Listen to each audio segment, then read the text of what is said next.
Hello and welcome back to another gameplay video. This is Silpheed on the Sega Mega CD. A game that I've recently picked up, and it really is a showcase title on the system in my opinion. I love the graphical style. It's often compared to Star Fox. It actually used a very clever graphics technique where it runs FMV in the background, but it's unlike any other FMV game I've ever played in the fact that you can't really tell. So we'll crack straight into the action here with a little sequence, which was a big feature of the sort of CD generation. Didn't really see many Mega Drive titles with sort of 3D polygonal introductions. Of course there are a handful. So here we go, stage 1. Now unfortunately I have to play this game in 50Hz because even though I can get my Mega CD to play in 60Hz, it just seems to crash the game all the time, so I have to put up the letterbox in here.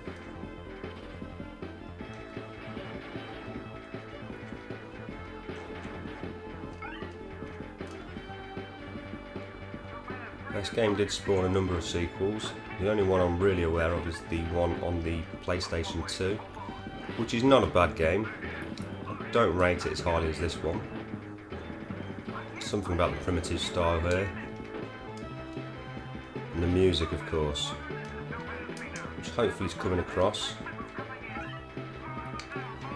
But I've got the microphone in omnidirectional mode, I believe. I also like the radio chatter in this game. It really gives it a good atmosphere. Now, I think I've only got to level 3 so far, and at that point it was mind-blowing really. I was really impressed. It did make me wonder why I'd waited so long to pick this up on the Mega CD. Landed quite lucky, I got it for about £6 delivered, which is a pretty decent price. You're probably ordinarily looking at between 10 and 15. So I was happy enough with that.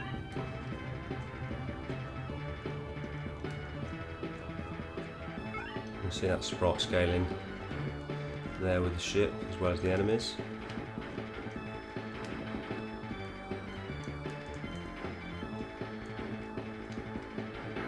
So here we go, this is where it gets quite impressive with the actual backgrounds. It really was an ingenious idea.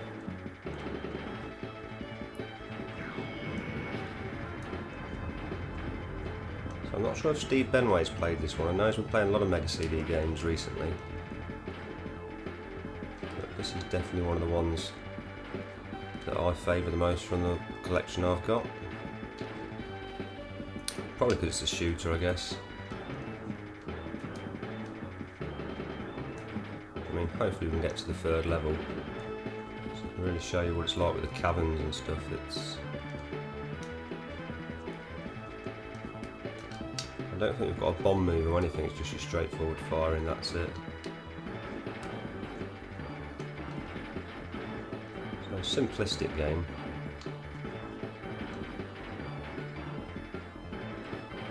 Also be quite interested to see how long it takes to upload this video, because I haven't uploaded anything of any length for quite some time. I've mainly been doing gameplays in the form of live streams, and I'm sure a lot of people are aware of. And it's probably something I'm going to continue on with, just because I enjoy that format and it's really easy for me. It also saves a huge amount of times, because not only does making the videos take a little bit of time, and obviously it's an enjoyable experience, but you know, editing it, rendering it, coming back, replying to comments, etc, etc, it all takes up time that I could be doing something else. That's why I do really favour this live format. Still got to look into some sort of alternative streaming service, but I must say the last Google live stream I did, the quality wasn't too bad.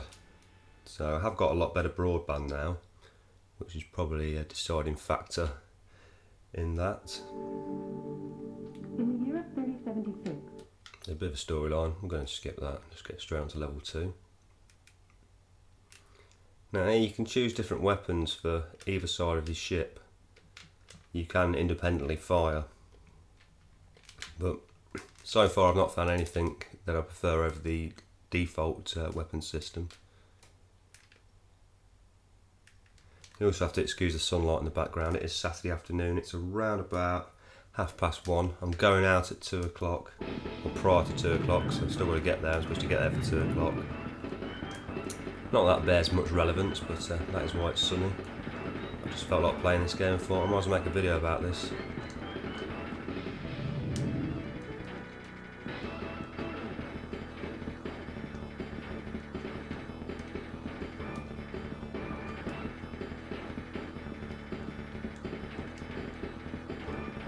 I must say, I'm very impressed. I've got a couple of other shooters on the Sega Mega CD. One's Silpheed, which I'm not overly impressed by. Never was.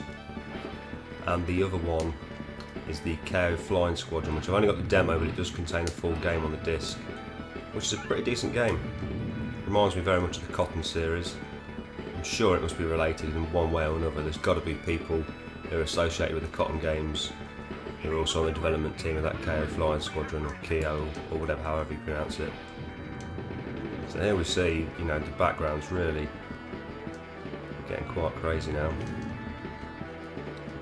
No clicky joystick this time around. I'm sure this game will play superb with the joystick.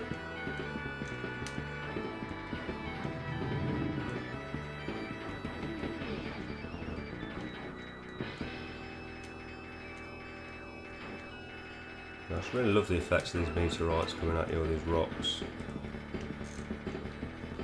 Obviously obligatory meteor field. Very much Star Wars-esque. One repair.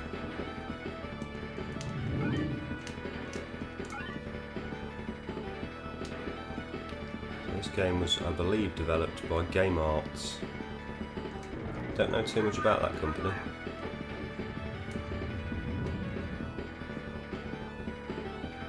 Obviously originally Japanese. Turn right. Oh, I should listen to the advice.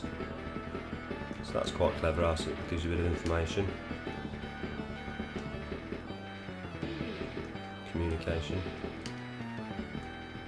It's not helping me now though. Whoa! I'm firing some serious amounts of bullets.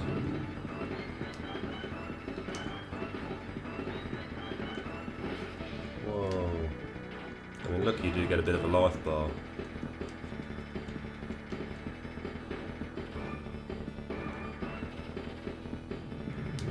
Round ones repair your ship. The gold ones are just a bonus. So we're coming up to another end of level Guardian.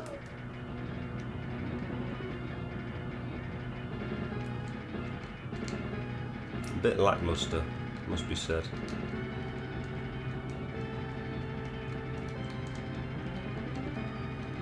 Well, I suppose it should be great for this difference from the previous boss, if it is only mildly different. Firing those rainbow rockets at me.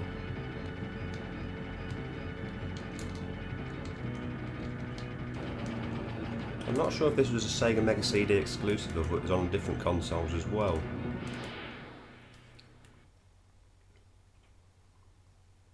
Something I could quite easily find out, I guess. But here we are, level 3. We've got the option, the Graviton Bomb. So this is a level where I got stuck on last time, I believe. But the background's really, really impressive now. And I definitely look forward to getting through this game and seeing what else it's got to bring to the table.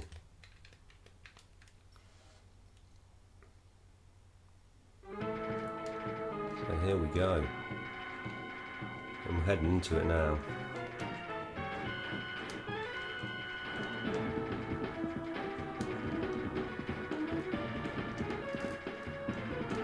Thinking about it, I think Game Arts are responsible for a lot of role-playing games, which is probably why I've never really heard of them. But look at this now, fantastic. Really do get that Star Wars vibe from this title, which is no bad thing, being a bit of a Star Wars fan.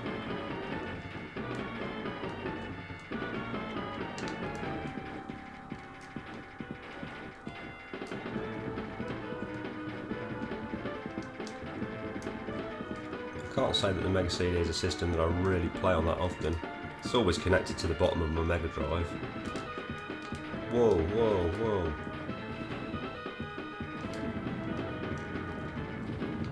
But I've never been particularly impressed by the majority of the games.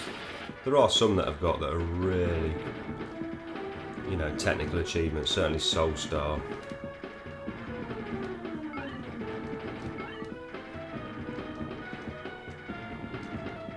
And I guess this as well, really.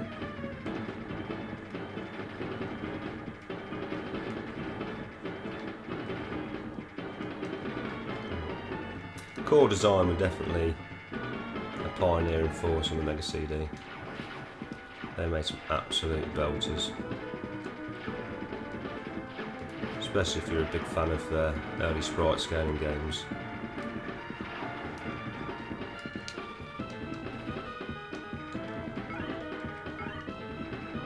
Looks like I'm fully powered up.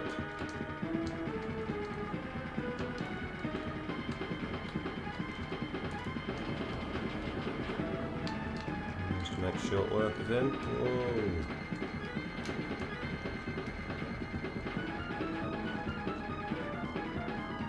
It can be kind of tricky to see which of the enemy's bombs, bullets, etc, etc.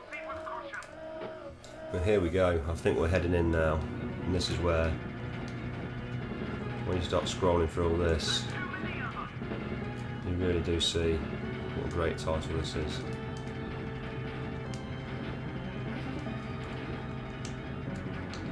Definitely reminded me of the Death Star run.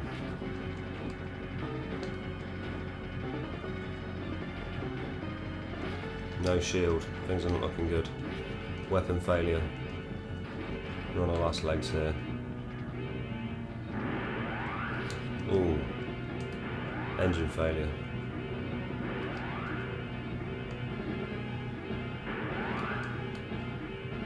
Now hit the right one.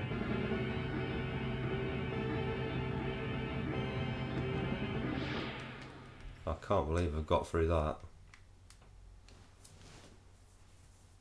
Again, I'm just going to stick with the ordinary. I never even used this this power up here.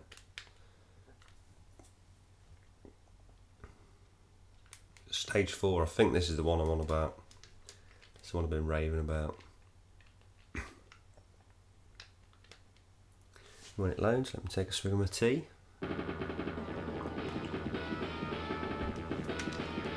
Here we go. And this reminded me a little bit of Viewpoint when you get in on it. That and Captain Skyhawk on the NES, if anyone remembers that game.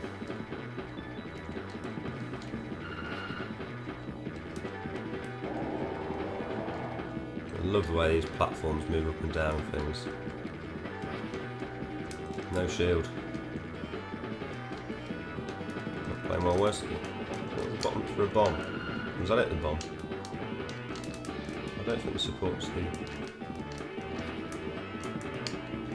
Uh-oh. I'm down and out. Game over. Well, we didn't get to see much of it, but that's Silpheed on the Mega CD. Would definitely recommend it. And thank you for watching. Hopefully I'll upload some more videos soon.